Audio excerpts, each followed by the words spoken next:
Senator Alexander. Thanks, Senator Collins. I want to thank Senator Collins and Senator Warren for their leadership on this issue. They're very diligent members of this committee and have attended all the hearings that we've had on the subject. We've had 5. This is a subject where Senator Murray and I are trying to work together in a bipartisan way to see if we can realize the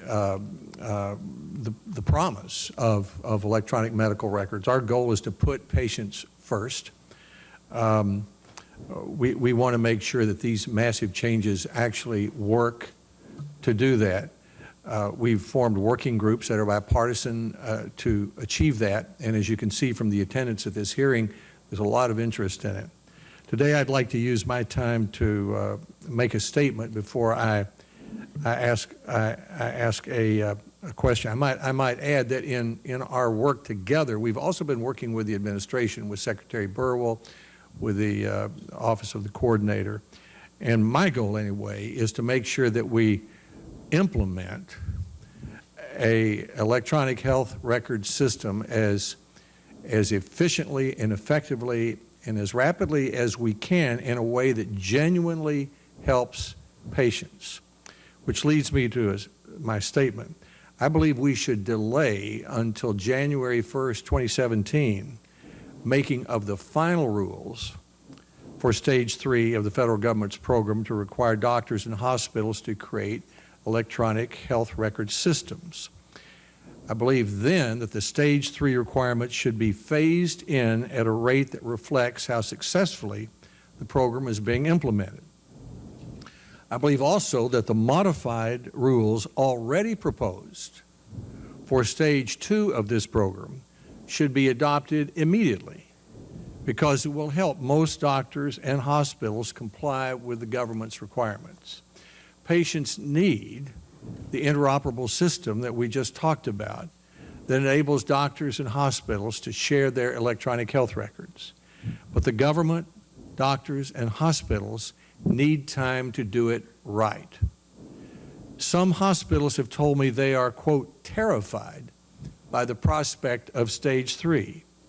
These are some of the finest medical centers in the United States, some of those who've been the pioneers and leaders in electronic health care records, some of those who believe that Stage 1 was very helpful in changing the habits of physicians and providers, that Stage 2 was difficult, but even these leaders say that Stage 3 as proposed terrifies them.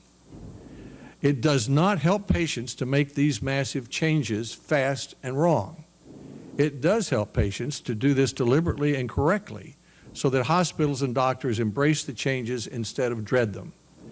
Since 2009, the federal government has spent more than $30 billion to encourage the nearly 500,000 physicians and more than 5,000 hospitals who serve Medicare and Medicaid recipients to establish electronic health care records. About half of these doctors and most hospitals have established such systems. Beginning this year, the government is assessing penalties on those who haven't. About 250,000 physicians have begun losing 1% of their Medicaid reimbursements, and 200 hospitals may be losing more than that. All hospitals and most physicians met the requirements of the first stage of so-called meaningful use program.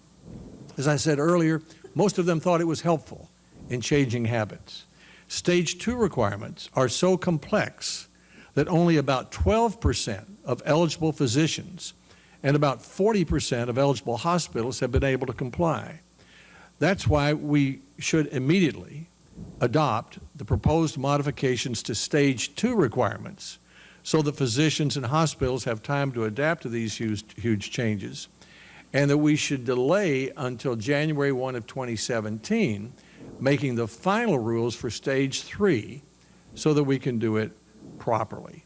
I look forward to working with Senator Murray, with Secretary Burwell, other members of the committee and the administration on finding the best ways to modify this program and these requirements so that we can implement the promise of electronic medical records. I would emphasize again, our goal is to help patients, and it does not help them to do this fast and wrong. It does help them to do it deliberately, carefully, and right. Thank you, Madam Chairman.